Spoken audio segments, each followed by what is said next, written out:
그리고 엑서사이즈 2번 보면은 이 지문에서 완벽주의라는 단어랑 전문성이라는 단어가 여러 번 반복해서 나오거든요. 전문성이다라고 하는 거는 이제 예를 들어 가지고 뭐 의사다. 그러면은 이제 본인이 사람을 치료하는 그 능력 자체가 의사의 전문성을 보여준다. 이렇게 말을 할 수가 있을 거잖아. 무슨 말인지 알겠지? 그러면은 이 치료해주는 본인의 전문성을 잘 하고 싶기 때문에 이제 그렇게 본인의 커리어 욕심이 있을수록 완벽주의 경향을 가지게 될 수가 있어. 무슨 말인지 알지? 그러니까 전부 다 내가 다 하나하나 확인하고 싶고 다 완벽하게 하고 싶은 그 완벽주의가 마음에 올라올 수가 있으나 너가 가질 수 있는 그 사람들을 치료해주는 그 전문적인 능력을 잘 보여주기 위해서는 전문성을 좀 효율적으로 보여주게끔 해라. 전부 다 너가 하나하나 관여해가지고 완벽하게 업무 처리를 할 게 아니라 시간이 필요한 거 혹은 너가 신경 써야 하는 업무들에 대해서는 에너지를 쏟고 그 다음에 중요하지 않은 업무에 대해서는 시간을 줄이거나 다른 사람에게 맡기거나 이런 식으로 효율적으로 자신의 업무를 해결해라는 거지. 이거 무슨 말인지 알겠지? 그래서 그거를 효율적인 전문성을 추구하라 라고 설명을 했는데 혹시 혼자 복습할 때 헷갈릴 수가 있으니까 다시 조금 더 쉽게 정리를 하면은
요렇게 정리를 해주면 아까 내가 말했던 주제가 된다라고 생각을 해주면 됩니다.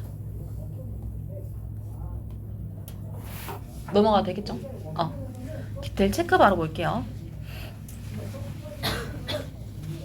1번 보면은 많은 사람들이 excuse 동사일 때 구실을 대는 거, 변명하는 거. 완벽주의를. 어디에서? 그들의 업무에서. 그러면은 어떻게 업무에서 완벽주의에 대한 구실이 될까? 주장을 합니다. by claiming. 어떤 내용을 주장할까? 뒤에서 설명을 해주고 있는데 이 완벽주의가 전문성이다라고 주장을 하는 거야. 내가 완벽하게 해야 나는 전문직이라고 볼 수 있어. 이렇게 주장을 하면서 완벽주의에 대한 구실을 대고 있는데 2번 문장이 이제 주제를 조금 간단하게 표현을 했어. 그 두 가지를 구분하는 것이라고 했을 때 여기에서 말하는 이 to가 가리키는 거는 완벽주의랑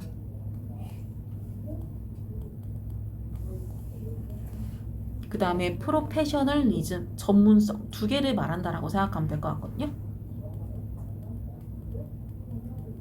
그러니까 두 개가 같다라고 보지 말라는 거야.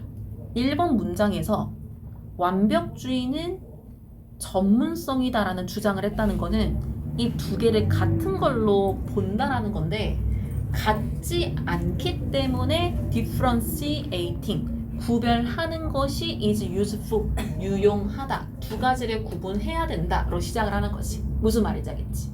그러면 어떻게 구분할까? 그거를 3번부터 설명을 할 겁니다. 완벽주의를 관리한다라는 것은 의미하지 않는다라고 하는데 요거 반복돼서 어법에서 뭐 복이나 이렇게 나올지 모르겠지만 혹시 싶어서 정리를 해보면은 요 mean이라는 동사가 의미하다라는 해석을 할 때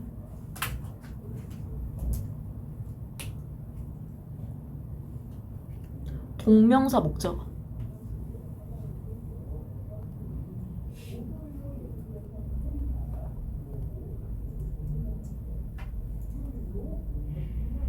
그래서 뒤에 dropping이 목적어로 쓰였다라고 생각을 해주면 돼요. 근데 만약에 mean이라는 동사가 의도하다라고 해석을 하면은 이거는 투부정사 목적어가 되거든요.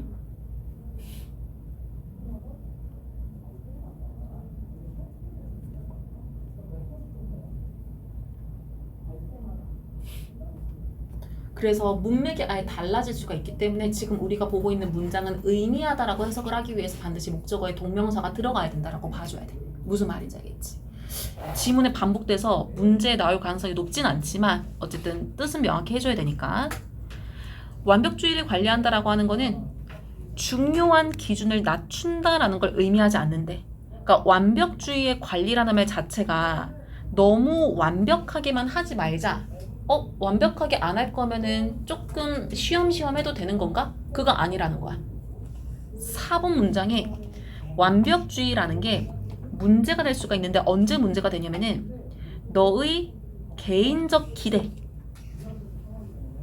요것이 될 때 뭐가 되냐면은 demands 요구가 되는데 어떤 요구인지를 앞뒤에서 설명을 해주고 있어.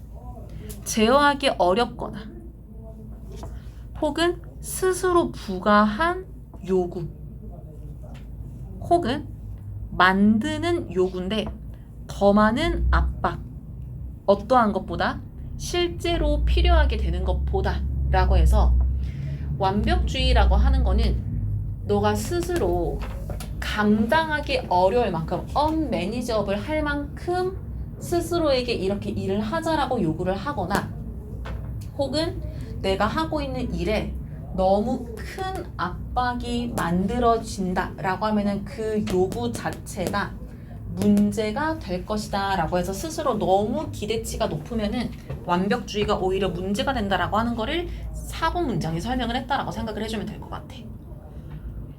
그러면은 이렇게 되면 안 되기 때문에 문제가 되면 안 되기 때문에 어떤 식으로 완벽주의를 관리할지를 5번 문장부터 설명을 한다라고 생각을 해주면 되거든요.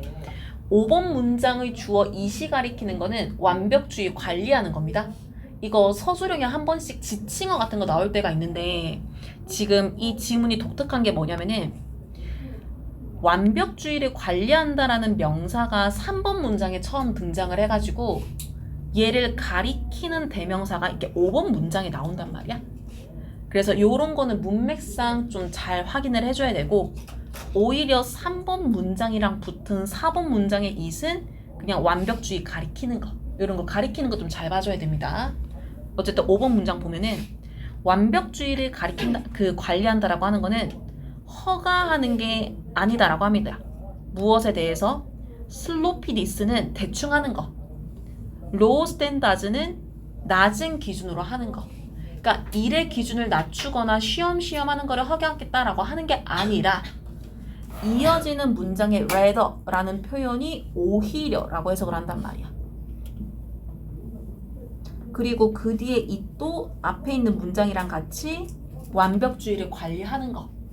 이게 뭘 의미하냐면은 목적어 동명사 한 번 더 썼습니다. 보내는데 시간을 그러면은 시간을 어떤 업무에 보내는 것일까라고 해가지고 이 업무가 뭔지를 뒤에서 설명을 할 거거든요. do not need 필요하지 않는 무엇을 input 내 에너지를 들이는 수준을 근데 이 input이라는 게 뭔지를 뒤에서 이렇게 목적격 관계대명사로 설명을 해주고 있어. 그래서 뒤에 있는 문장이 providing 뒤에 목적어가 없다라고 생각을 해주면 됩니다. 그러면은 요 민즈 동사의 목적어 전체가 요 spending부터 문장 끝까지이기 때문에 이 완벽주의를 관리한다라는 게 뭔가를 다시 보면은 이제 너가 제공하는 너의 에너지라는 인풋의 수준이 필요하지 않는 업무, 내가 크게 에너지 쓸 필요 없는 업무들을 뒤에서 이렇게 설명을 했기 때문에 이런 업무들에는 내가 시간을 조금 덜 쓰게 하는 것이다 라고 해서 문맥상 이 자리에 레스가 들어온다라고 보는 거지. 이거 무슨 말인지 알겠죠? 6번 문장 넘어가서 보면은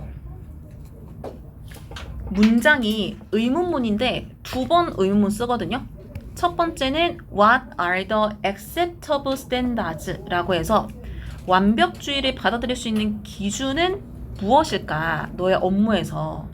그리고 어떻게 do, 주어, did가 받아들일 수 있는 기준이라고 해가지고 너가 받아들일 수 있는 업무의 수준, 그 기준과 너 스스로가 가지고 있는 기준을 어떻게 비교할 것인가 라는 게 무슨 말이냐면은 일단 내가 이 업무를 완벽하게 수행하기 위한 그 완성도의 정도, 전문성의 정도를 정하고 나서 이 전문성의 정도가 내가 실제로 가지고 있는 정도, 능력과 비교했을 때 어떠할까? 라는 거에 대해서 한번 생각을 해봐야 된다라고 하는 거지. 이렇게 말하면 무슨 말인지 알겠어?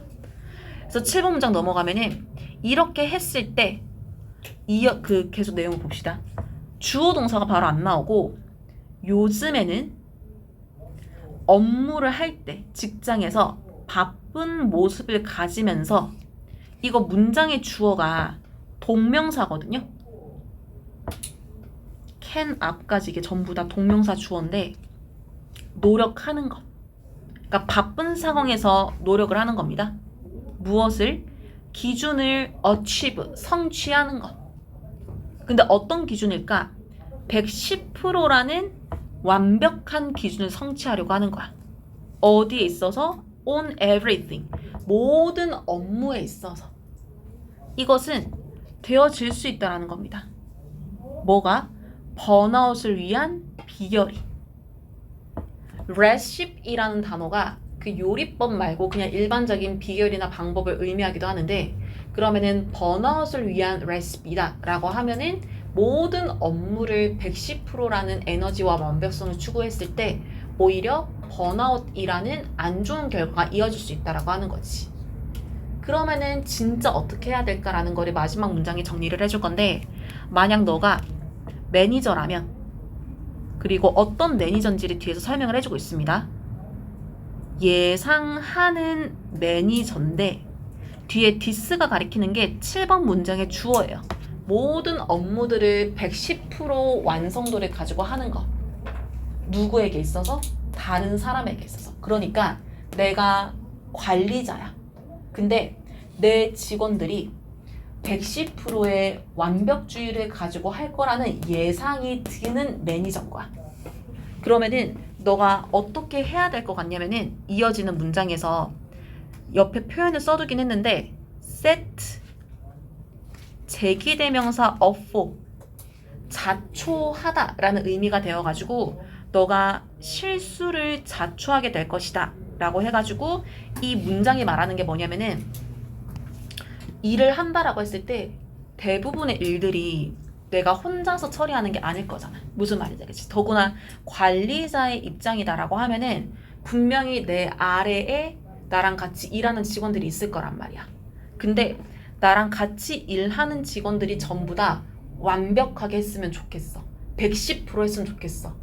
를 기대하고 업무 지시를 내린다라고 하면은 전부 다 번아웃에 빠지기 때문에 내가 하는 일이 실패로 이어질 것이다 라고 하면서 그 표현을 set yourself up for failure로 표현을 했다라고 생각을 해주면 돼. 이렇게 말은 무슨 말이다 했어요. 그래서 마지막 문장처럼 이렇게 표현이 들어간 거는 의미 추론으로 물어보기가 좋기 때문에 요거를 좀 이해하기 쉽게 정리를 해보면은 그러니까 그대로 해석할 줄 알면은 뭐 문제 풀기는 크게 어렵진 않을 건데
요렇게 정리를 해주면 될 것 같고, 우리 지문에서 효율적이다라는 말이 직접적으로 들어가 있지는 않거든요. 근데 주제나 제목 같은 거 얘기를 할 때 업무를 효율적으로 해야 한다라는 말을 표현하기가 너무 좋기 때문에 결과적으로 이렇게 110%를 쓰지 않는다는 것 자체가 효율적인 업무 분배를 한다라는 것도 같이 연결해서 이해를 해주면 좋을 것 같아. 이거 무슨 말인지 알겠죠? 그 다음에 엑서사이즈 3번 볼게. 이 지문은 그냥 팩트를 쭉 나열한 겁니다. 탄수화물에 대해서 얘기를 할 거거든. 탄수화물이 어떤 역할을 하는가, 그리고 탄수화물이 우리 신체에 어떻게 저장이 되는가, 요거를 쭉 설명을 하는 게 이 지문이다라고 생각을 해주면 됩니다. 그래서 그 탄수화물의 역할과 원리를 뭐라고 설명하는지 바로 디테일 체크 1번부터 보면은, 탄수화물이라고 하는 거는 가장 중요한 소스 오브 에너지가 에너지원이라고 생각하면 돼. 어디에 있어서 균형 잡힌 데일리 다이어트가 일일 식단, 매일 먹는 식단이다라고 생각을 해주면 되거든요. 근데 내가 매일 어떤 음식을 먹는다라고 했을 때 내가 여러 가지 영양소를 균형 있게 먹어야 된다. 근데 그때 가장 중요하게 섭취해야 되는 에너지원이 뭐냐라고 하면은 탄수화물이다라고 하는 거야. 무슨 말인지 알겠지? 뭐 단백질만 먹어도 안 되고 채소나 이런 것만 먹어도 안 되고 여러 가지 골고루 먹어야 되는데 반드시 탄수화물은 들어가야 된다. 그래서 이번 문장에서 탄수화물 섭취라고 하는 게 이거 수동이거든요. 균형 맞춰져야 된다라고 하는 거지. 무엇과? 적절한 양의 프로틴, 단백질, 지방, 물 섭취와, 그러니까 다른 것들과 같이 균형을 이루어야 된다라고 하는 겁니다. 3번 문장에서 특히 운동선수들에게 이 탄수화물이라고 하는 게 primary fuel source가 한 번에 주요 연료 공급원이라고 해서, 그러니까 그만큼 탄수화물이 운동선수들에게 중요하다라고 하는 거지. 뭘 하기 위해서? 혈당을 유지하기 위해서. 그러면은 혈당을 뭘 위해서 유지할까? 4D에서 설명을 합니다. 에너지를 위해서. 뭘 하는 동안? 운동을 하는 동안. 그러니까 이게 무슨 말이냐면은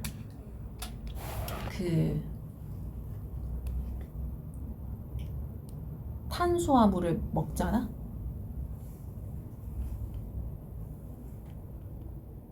그럼 예를 들어서 우리가 쌀을 먹는다 가정을 해볼게. 근데 우리가 이 쌀을 먹을 때 씹잖아. 뭔지 알겠지? 그래서 이게 분해가 되어가지고 우리 신체 전반에 흐르는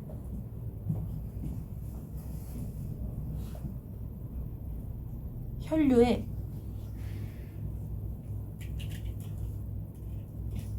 혈당으로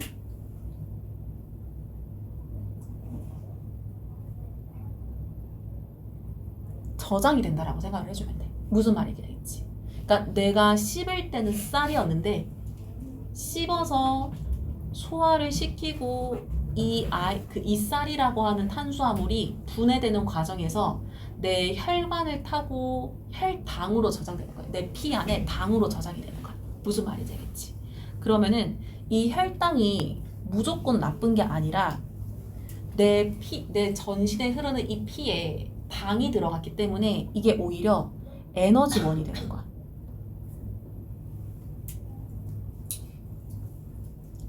특히나 어디에서의 에너지원이 되냐면은 신체 활동의,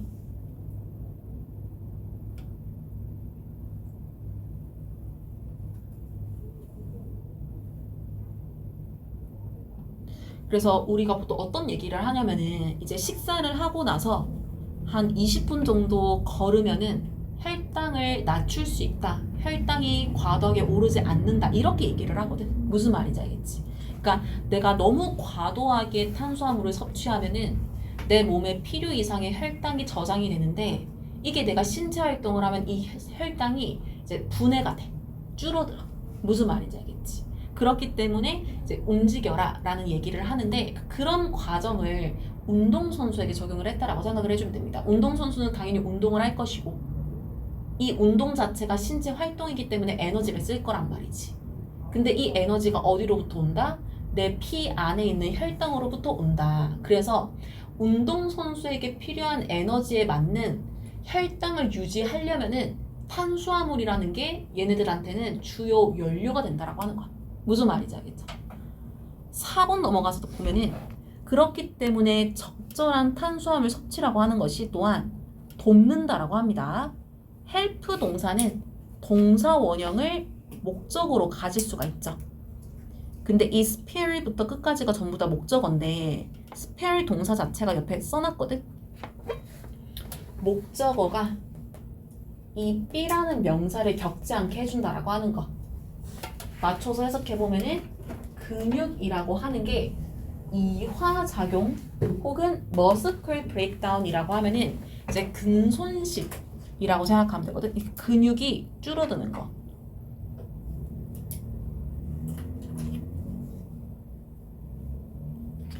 그러니까 이러한 것들을 겪지 않게끔 도와준다라고 얘기를 합니다. 그러면은 우리가 이화작용이라는 게 뭔지를 알아야 되는데 밑에 써놨거든요. 볼게. 보면은 아까 쌀을 씹어서 조그맣게 분해를 하는 것처럼 우리는 섭취한 영양소나 물질들을 작게 분해를 시킵니다. 씹어서 분해할 수도 있고 내 위장이 분해해줄 수도 있고 그 과정에서 분해된 것들이 내 신체에 에너지가 되는 거야.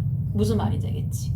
근데 그 에너지를 만드는 과정에서 들어가는 우리 신체의 행위가 뭐냐면은 음식을 소화를 하거나 지방을 연소시키거나 혹은 단백질을 분해하는 것이라고 해가지고 내가 몸 안에서 음식물을 분해하고 몸 안에서 여러 가지 움직임이 있는데 그 움직임에도 에너지가 필요하잖아. 무슨 말인지 알겠지? 그러니까 내 몸이 에너지를 만들면서 동시에 에너지를 쓰는 거야. 무슨 말인지 알겠지? 그래서 그때 들어가는 모습이 요런 것들이다 라고 생각을 해주면 될 것 같거든. 다시 올라가서 볼게. 보면은 적당하게 탄수화물을 섭취를 해. 그러면은 내 몸속에 있는 근육이 에너지를 만들기 위해서 여러 가지 활동을 할 수가 있어. 그러면서 근육을 잃어버리지 않게끔 도와준다라고 생각을 해주면 돼. 이렇게 말하면 무슨 말인지 알겠어?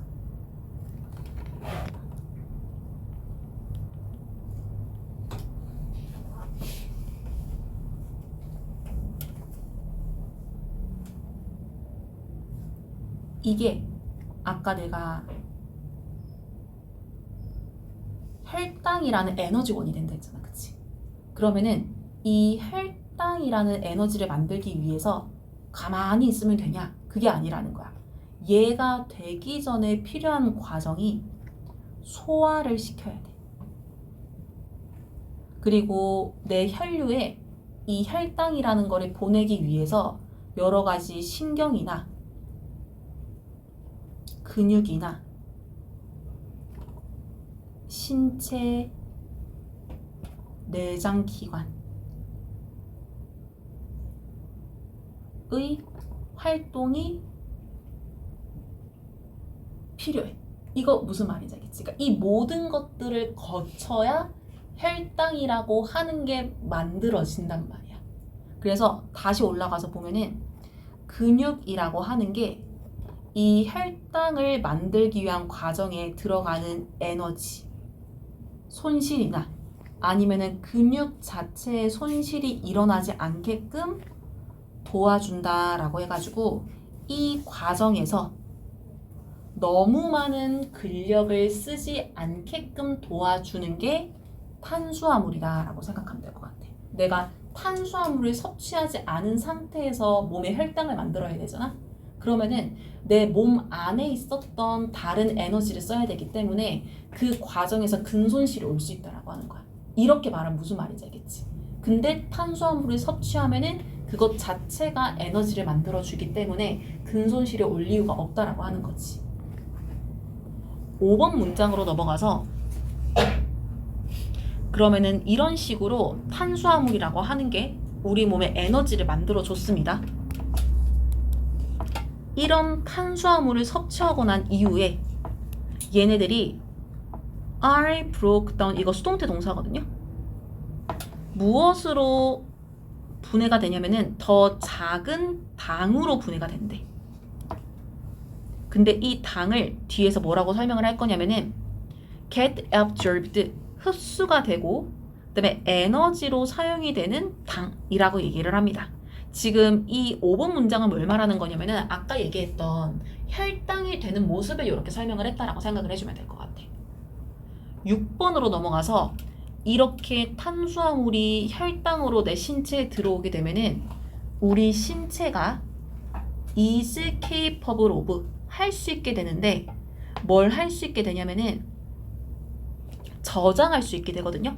전치사 of 뒤에 동명사 ing. 그래서 저장할 수 있게 된대. 무엇을? 과도한 양의 탄수화물을. 근데 너무 많은 탄수화물이 있을 경우에는 이거를 어떤 형태로 저장을 하냐면은 글리코겐이라는 형태로 저장을 한다라고 합니다. 근육이나 간 속에다가. 그러니까 어떤 느낌이냐면은 우리가 핸드폰 요즘에는 잘 안 들고 다니기는 하는데 보조 배터리 있잖아. 뭔지 알겠지? 그러면은 핸드폰 배터리 얼마 안 남았을 때 보조 배터리에 이렇게 연결을 하면은 우리가 급하게라도 그 배터리를 채울 수가 있잖아. 그러니까 그거랑 같은 원리라고 생각을 해주면 돼. 그러니까 탄수화물이 원래는 분해가 되어가지고 혈당으로 쓰여져야 되는데 혈당이 너무 많이 만들어졌다? 그러면은 남은 탄수화물이 근육이나 간에 임시적으로 글리코겐이라는 형태로 저장이 된다라고 하는 거지. 무슨 말인지 알겠지? 그러다가 7번 문장에서 글리코겐에서 조금 더 설명을 해주는데 요것이 어느 정도로 우리 몸속에 들어가 있을 수 있냐면은 대략 300-400g 정도 들어가 있을 수가 있대. 그리고 8번 문장에서 300-400g의 초과된 탄수화물을 글리코겐으로 저장을 해놨는데도 초과량이 있다? 그러면은 이거는 converted, 수동태 동사입니다. 전환되어지는데 지방으로.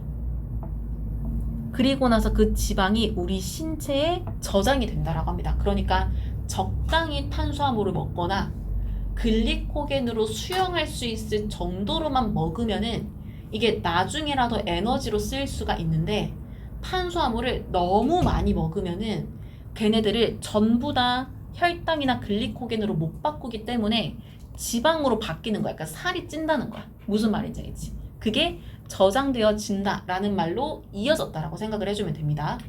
그러면은 여기에서는 너무 탄수화물을 섭취했을 때를 얘기했다면 마지막 9번에서는 뭐라고 설명을 하냐면은 반대로, 그러니까 이번에는 부족할 때를 말할 거거든요. 그거를 in the setting of, 환경이기는 한데 불충분한, 충분하지 않은 정도로 섭취를 한 경우에 이어지는 문장의 주어가 에너지 불균형. 요것이 결과로 되어질 수 있다라고 합니다. 어디에 있어서? 역효과에 있어서. 누구에게? 앞에서 얘기했던 운동선수가 보여주는 퍼포먼스에. 근데 운동선수가 퍼포먼스를 보여주는 데만 역효과를 가지는 게 아니라 전반적인 우리 신체에도 역효과를 가지게 된다라고 해서 탄수화물은 너무 많아도 안 되지만 부족해서도 안 된다라는 말로 마지막에 정리를 했다라고 생각을 해주면 됩니다. 이거 무슨 말인지 알겠어? 전체적으로 지문을 정리해줄게. 이런 게 내용일지 같은 거 내기가 너무 좋거든? 일단 1, 2번 문장은 탄수화물이라는 게 우리에게 너무 중요한 에너지원이다라는 걸 얘기를 합니다. 그러면은 중요하다라는 게 왜 그런지를 설명을 해줘야 될 거잖아. 그거를 3번에서 써주는 거야. 특히 운동선수들은 탄수화물이 없으면 안 된다라고. 무슨 말인지 알겠지? 그러면서 4번 문장에서 또 뭐라고 설명하냐면은 탄수화물이 어느 정도 있어야 신체 근육이 유지가 된다라는 말로 탄수화물이 얼마나 중요한지를 운동선수를 통해서 얘기를 하면서 이 중요한 탄수화물이 없으면은 근육이 빠지게 된다라는 말로 설명을 했어.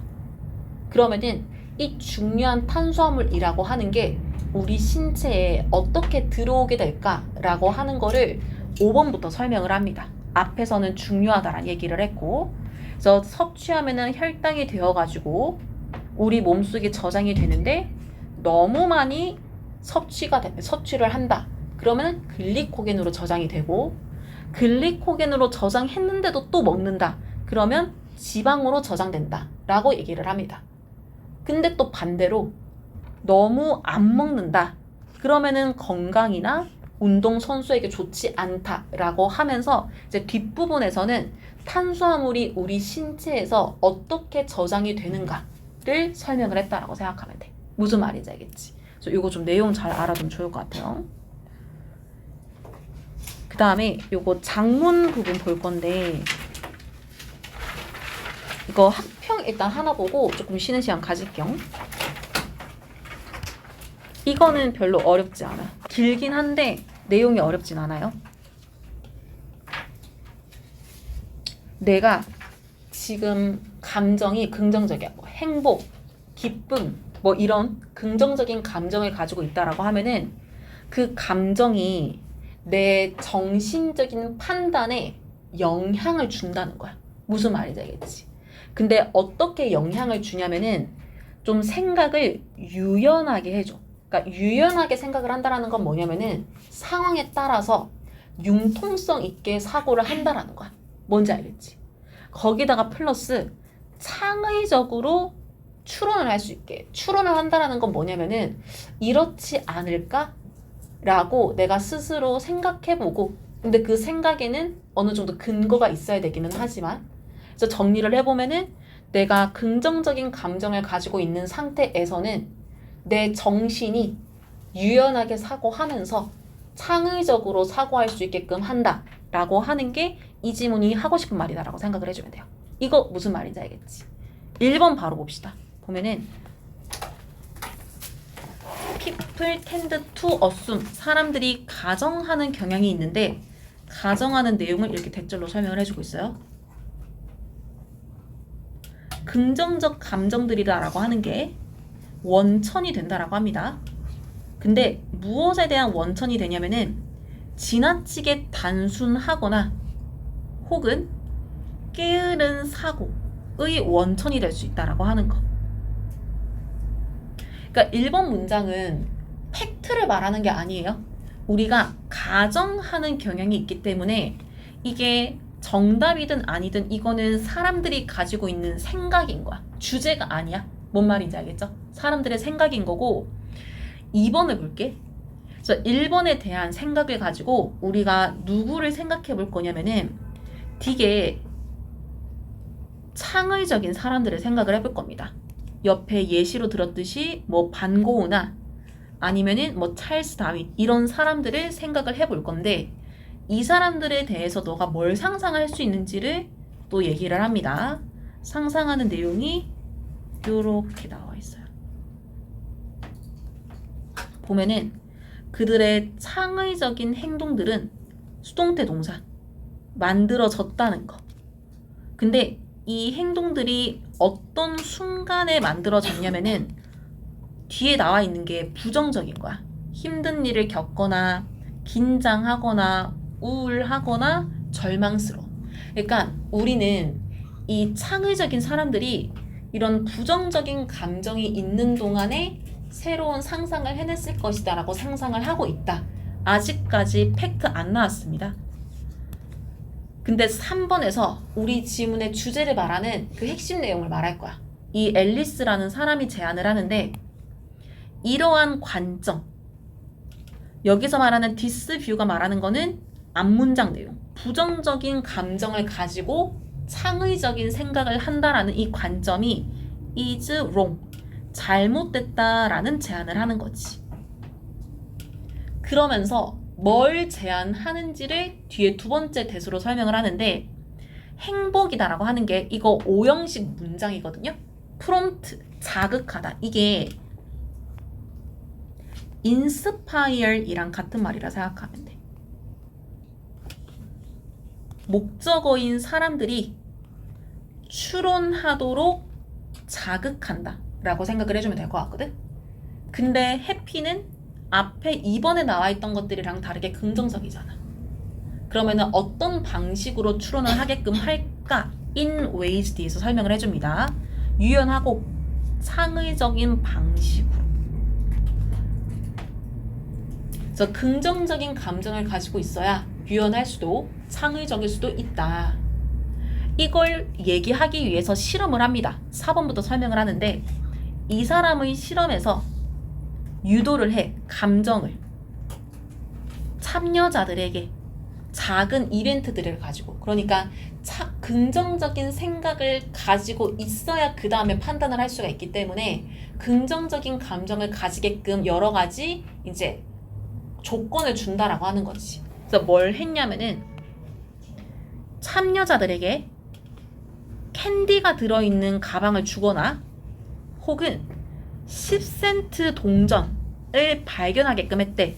근데 이 동전이 어떤 거냐면은 참여자들이 다니는 길에 요 앨리스가 미리 놔두었던 동전인 거야. 우리가 길 가다가 동전 주우면 잠깐 기분 좋을 수 있잖아. 그러니까 그런 상황을 만들었다라고 생각을 해주면 돼. 혹은 이 참여자들이 어뮤징 필름 클립, 재미있는, 그러니까 우리로 치면 약간 릴스 이런 것들을 봤다라고 합니다. 그러면은 기분이 좋아졌어. 그렇게 했더니 어떤 결과로 이어졌는가를 7번부터 설명을 합니다. 이러한 미묘한 방식이다라고 설명을 하는 게, 그러니까 별거 아닌 걸로 기분 좋아지게 한 거기 때문에 softwares라는 말이 들어왔다라고 생각해주면 될 것 같거든. 근데 어떤 방식인지를 오브 뒤에 making, 만드는 거야. 참여자들이 feel good, 좋은 기분을 느끼게끔. 여기서 make가 사역 동사로 쓰였다라는 거를 이해할 수 있으면 좋겠죠. 목적격 보호에 동사원형 feel을 썼기 때문에.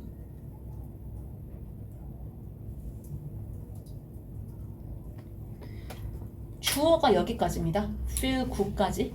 그래서 이 문장의 동사가 그 뒤에 produced로 온다라고 하는 거. 지금 보고 있는 7번 문장이 주어 동사 판단하기가 좀 까다로울 수가 있거든요.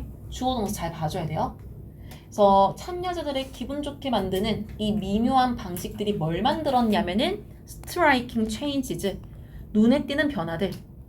그들이 추론할 때 그러면은 어떤 식으로 했을까? 어떤 추론의 변화가 있었을까라는 거를 8번부터 설명을 합니다. 이거 8번 문장 잘 봐주는데 접속사 when이 있거든요.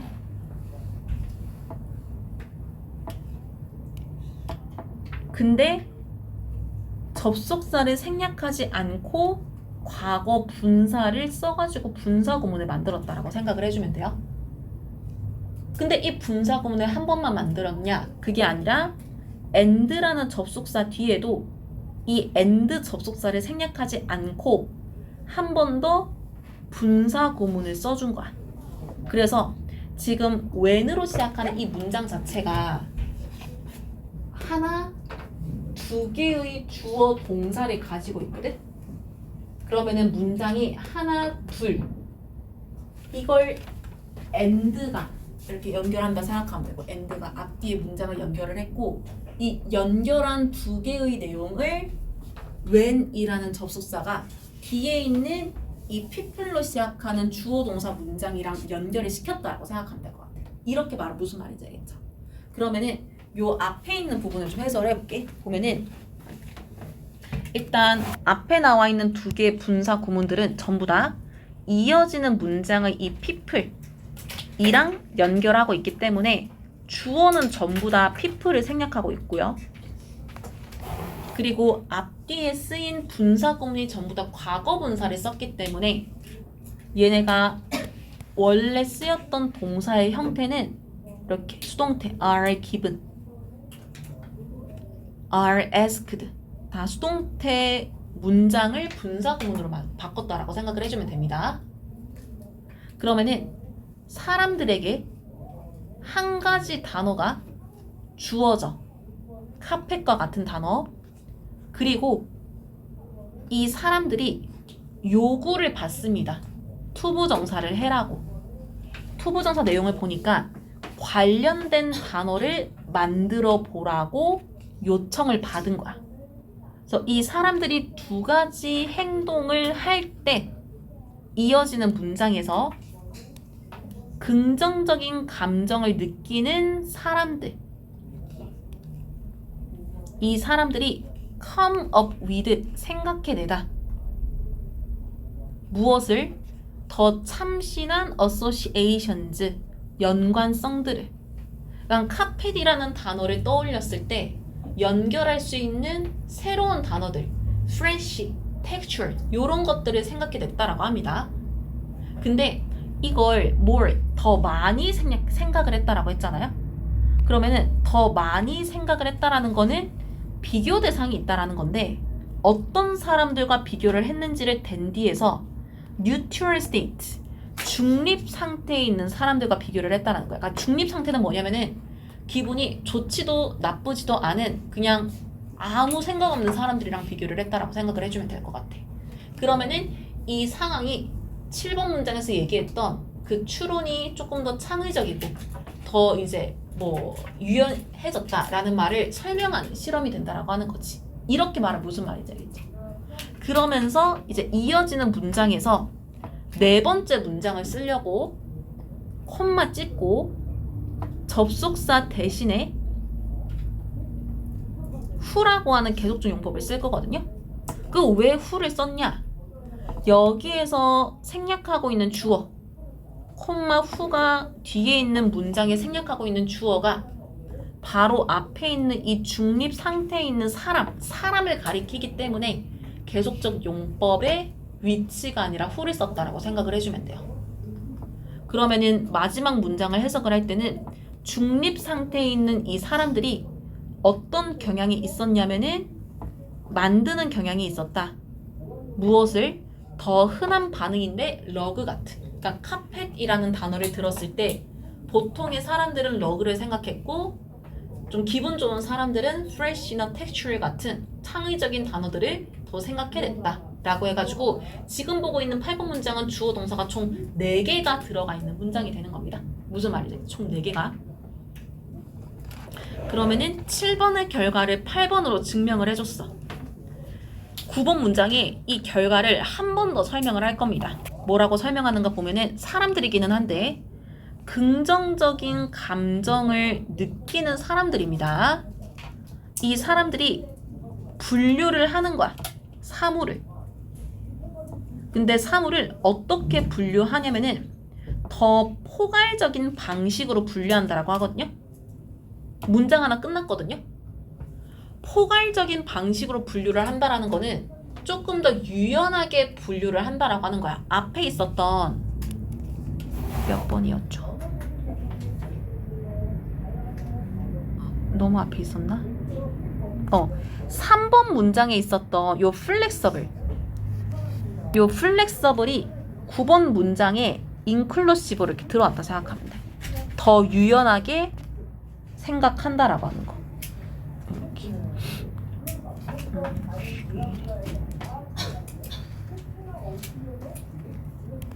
이렇게 들어간다라고 생각해주면 될 것 같고, 그리고 콤마 찍고 뒤에 봅시다. 아, 이거 표시할 걸 깜빡했다. 분사 구문인데 표시하는 거 깜빡했다. 접속사 없어가지고 평가하다를 의미하는 동사 rate를 분사 구문으로 만들었거든요. 그러면 말이 나온 김에 살려보면은 접속사, 그 다음에 주어는 앞문장 주어랑 같아서 생략을 했을 거야. 이 사람들은 긍정적인 기분을 느끼는 사람들.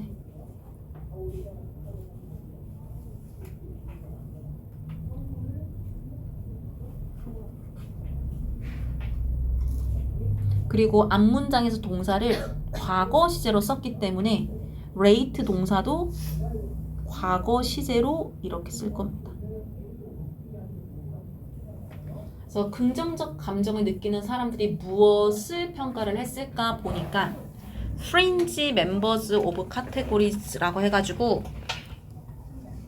지팡이나 아니면 지갑 같은 이러한 것들, 여기에서 fringe member라는 게 내가 뜻을 안 썼을까? 비주류 멤버라고 생각을 해주면 될 것 같거든? 그러니까 주류가 아니다 라고 생각하면 되겠죠?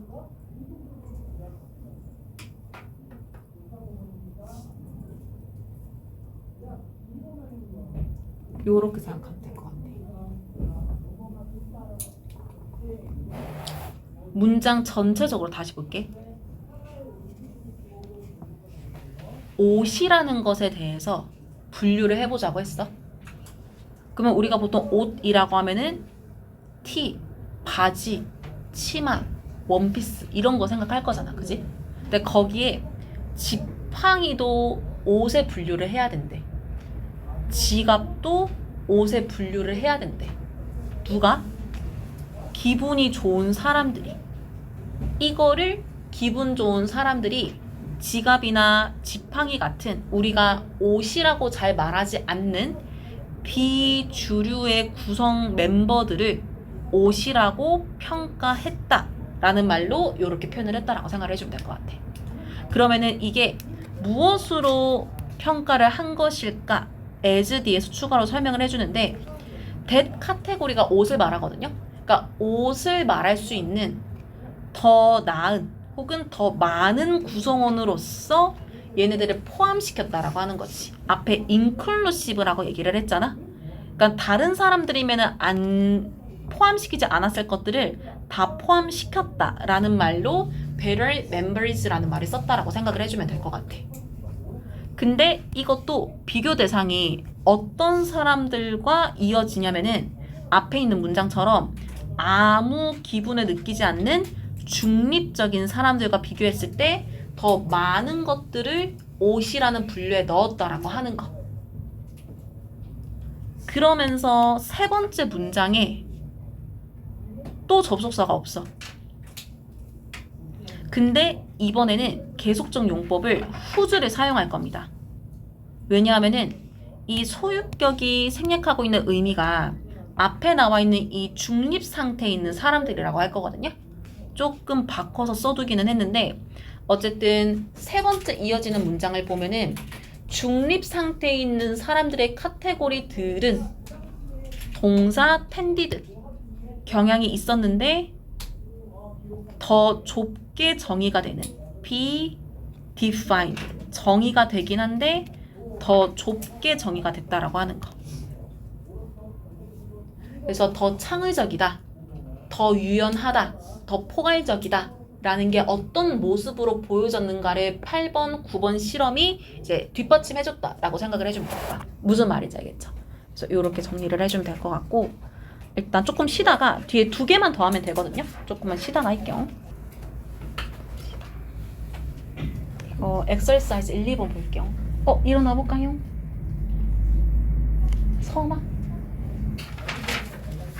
그 다음에 요거 마지막 건데 이거 얼른 볼게요.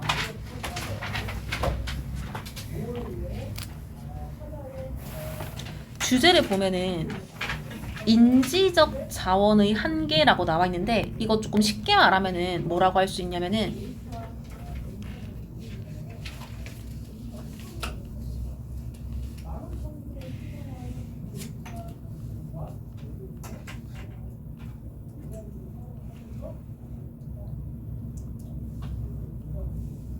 요렇게 생각해주면 돼요.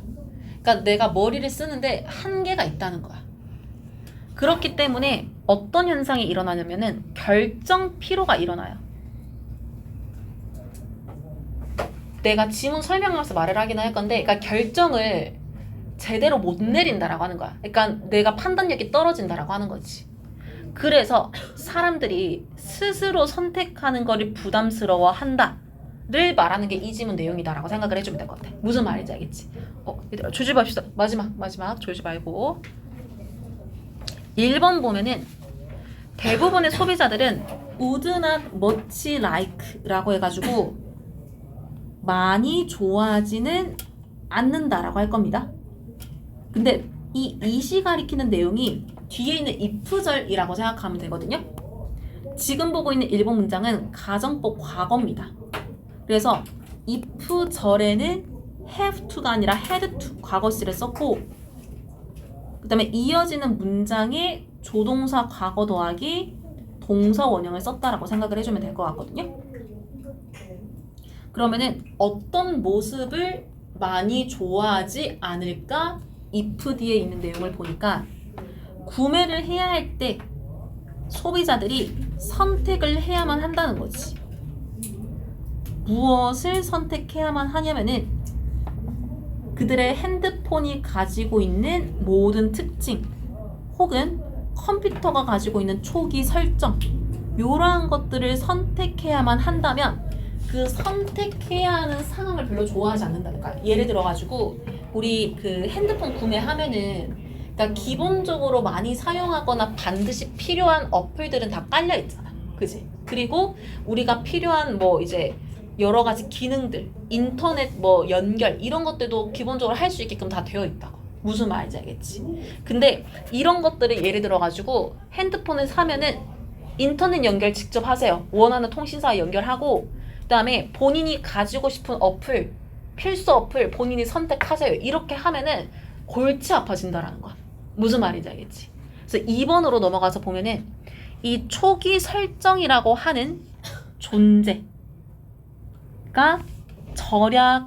절약하는데 이 절약하다를 사형식으로 써가지고 사람들에게 많은 시간을 절약하게 해준다. 그러니까 이 초기 설정을 핸드폰 살 때나 컴퓨터 살 때 미리 해주면 문서 프로그램 다 깔아주고 기본적인 프로그램 다 깔아주면은 우리가 이걸 바로 사용할 수가 있으니까 시간 절약이 되는 거잖아. 뭔지 알겠지?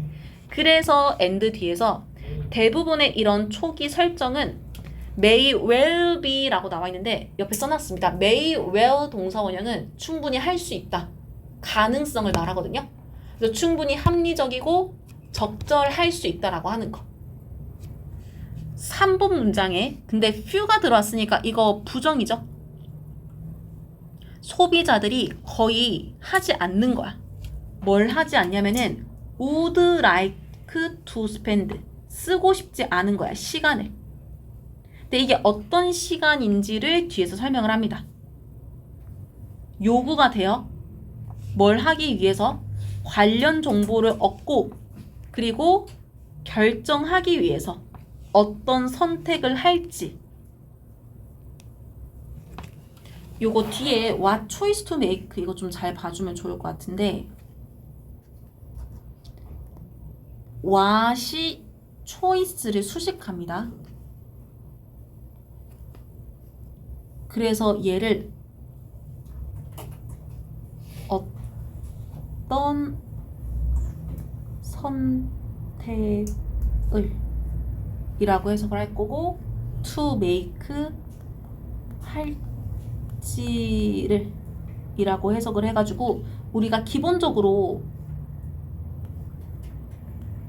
의문사 더하기 to 부정사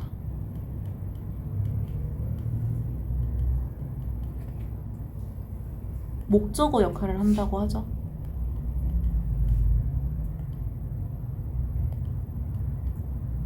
그래서 앞에 있는 decide의 목적어 역할을 한다라고 생각을 해주면 됩니다.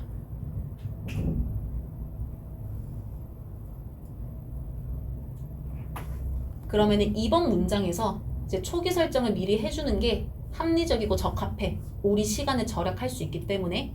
그러니까 3번에서 뭐라고 설명을 하냐면은 뒤집어서 소비자들은 거의 그 초기 설정에 들어가는 시간 쓰기를 좋아하지 않는다라고 설명을 하는데 그 초기 설정에 들어가는 시간을 뭐라고 설명을 하냐면은 관련 정보를 얻어서 그 정보들 중에서 어떤 선택을 할지 결정하는 그 시간 보내는 거를 원하지 않는다라고 설명을 해가지고 똑같은 말인데 뒤집어서 한번 설명을 했다라고 생각을 해주면 될 것 같아. 이거 무슨 말인지 알겠죠? 그래서 4번에서 뭐라고 설명하냐면은 전치사로 시작하거든요. as compared to 비교하는 거야. 디폴트 값이 되는 규칙. 그러니까 요게 무슨 말이냐면은 초기 설정을 해주는 게 맞다라고 하는 규칙과 비교를 하면은 이어지는 문장의 액티브 추징이 적극적인 선택이라고 해석을 할 거거든요. 그러니까 초기 설정에 필요한 거를 내가 다 선택을 하는 거야. 이게 증가시키는데 결정에 필요한 비용을 증가시킨다라고 합니다. 근데 심지어 상당히 엄청 비용을 증가시킨대. 그러니까 이게 무슨 말이냐면은 내가 뭔가 선택을 해야 돼. 그러려면은 시간도 써야 돼요. 정신 에너지 써야 돼요. 그리고 시간이라는 그 물리적인 것 자체를 써야 되잖아. 뭔지 알겠지? 그러니까 코스트라고 하는 게 무조건 돈만 말하는 게 아니라 시간, 에너지 전부 다 가리킨다라고 생각을 해주면 돼. 그래서 이러한 모든 비용들을 증가시키면서 디폴트 값을 설정해줬을 때랑 비교를 했을 때 5번 문장 보면은 이렇게 적극적인 선택을 하는 과정에서 이것이 증가시킨다라고 합니다. Decision fatigue가 한 번의 결정 피로라고 하는데 이 단어의 뜻도 잘 알아놔야 돼요. 밑에 써놨거든. 선택을 계속 반복을 해. 계속 정신 에너지를 썼어. 그랬더니 판단력이 떨어지고 결정을 회피하고 혹은 결정을 아무 때나 해버리는 거야. 그러니까 계속 이것저것 선택을 하다 보니까 아 힘들다 아무거나 해버리자 이런 식으로 된다라고 하는 거지. 그래서 그거를 5번 문장에서 결정 피로가 이어진다라고 설명을 하면서 콤마 찍고 분사 구문으로 넘어가거든요. 접속사 없으니까. 그러면 이 분사 구문이 생략하고 있는 주어 이시 가리키는 게 뭐냐라고 하면은 당연히 앞에 있는 적극적인 선택이라고 보면 되겠지. 이것이 문제를 만든대. For other. 다른 더 중요한 결정을 위해서. 그러니까 예를 들어가지고 내가 오전에 핸드폰을 새로 구매했고 핸드폰 초기 설정을 위한 결정을 하기 위해서 계속 에너지를 썼어. 뭔 말인지 알겠지? 근데 오후에 내가 되게 중요한 일정이 있는 거야. 그러면은 그 중요한 일정에 대한 결정을 할 때도 에너지를 엄청 써야 되고 이 결정이 맞을까 틀릴까를 계속 고민을 해야 되는데 오전에 너무 초기 설정에 에너지를 쓰다 보니까 내가 오후에 있는 이 결정을 위한 에너지를 쓰지 못해서 내가 내린 결정에 문제가 생겨버린다는 거야. 이렇게 말하면 무슨 말인지 알겠지? 6번 문장으로 넘어가서 이 결정 피로라는 게 그렇기 때문에 뭐가 어려운가를 가목적어, 진목적으로 설명을 해주고 있거든요.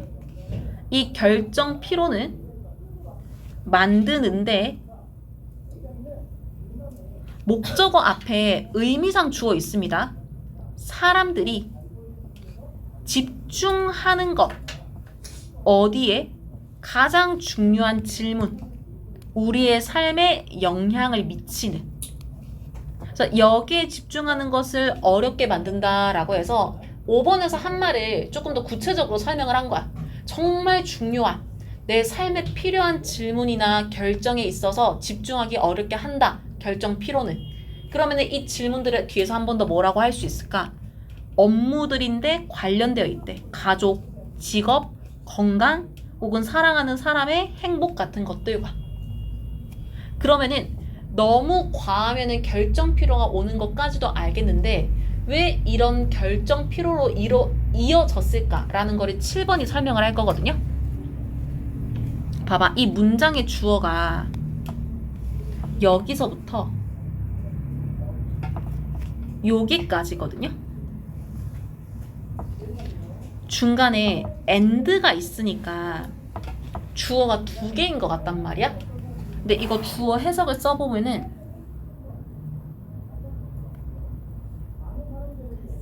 네.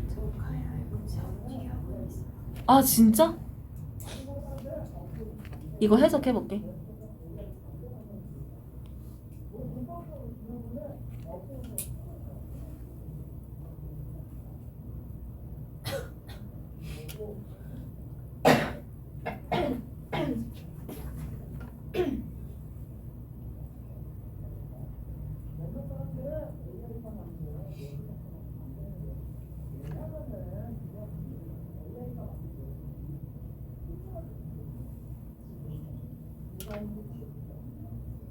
이게 and가 있어가지고 주어가 두 개인 것 같기는 한데 이렇게 하나로 해석을 하면서 긴 하나의 주어가 되었다라고 생각을 해주면 될 것 같거든? 이 얘기를 하는 이유가 뭐냐면은 동사가 단수로 쓰였다라고 했을 때 이걸 헷갈릴 가능성이 너무 높기 때문에 일부러 설명을 하는 겁니다.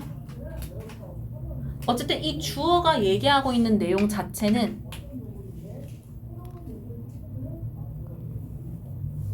삶에서 중요한 과업이야.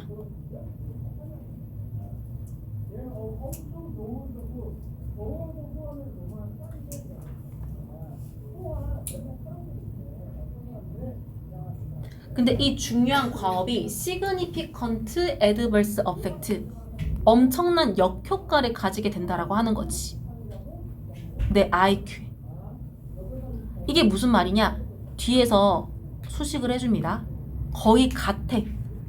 무엇과 같냐면은 having no sleep, 잠자지 못하는 것. The night before, 전날 밤에. 그러니까 전날 밤에 잠 못 자는 것과 같은 비슷한 상태의 내 인지 능력을 가지고 있는 상태라는 거야.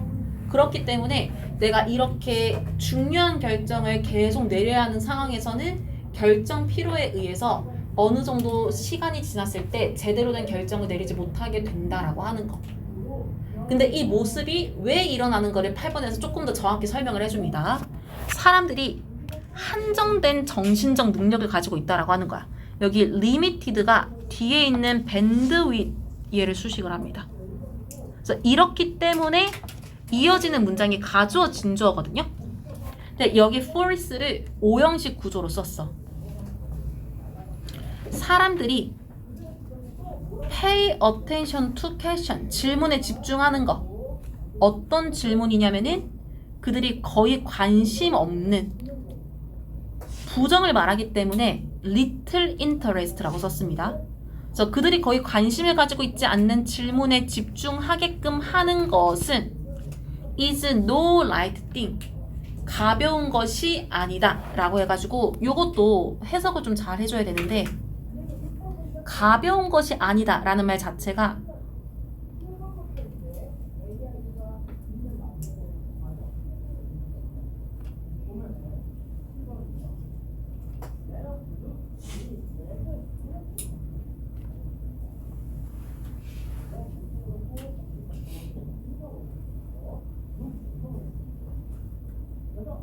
힘든 일이다 이렇게 생각을 해주면 돼.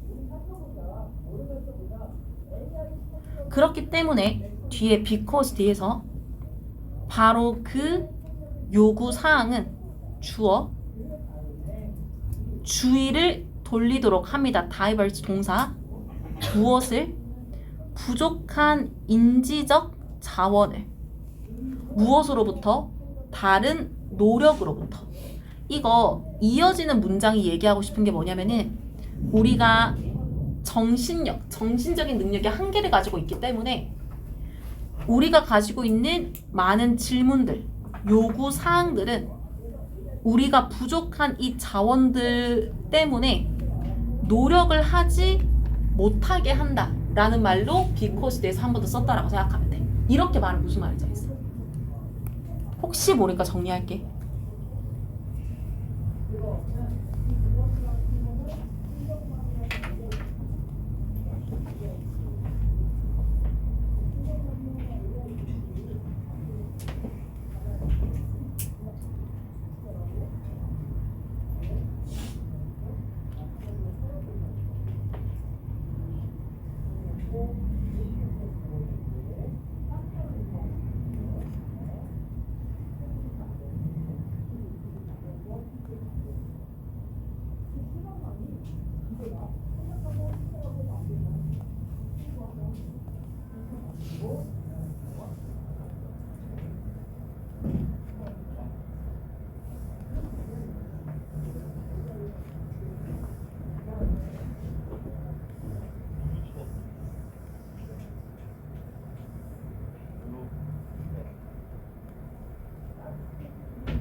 이렇게 정리해주면 됩니다.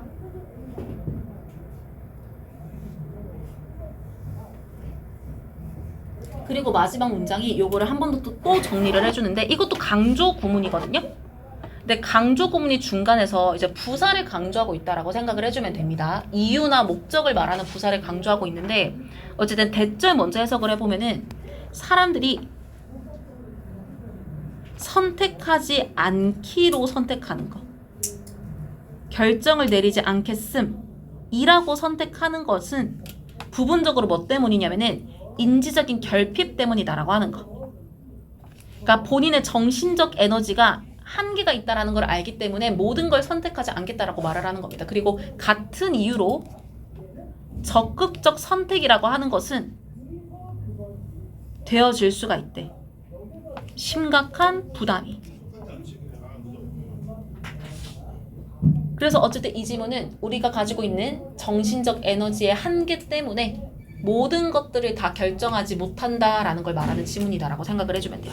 이거 무슨 말인지 알겠지? 이거 좀 어려운 거기 때문에 잘 정리해주면 좋을 것 같고 과제랑 그거 할게요. 단톡방에 영상이랑 올릴 테니까 좀 어려웠던 부분 다시 확인을 해주면 좋을 것 같고 그 다음에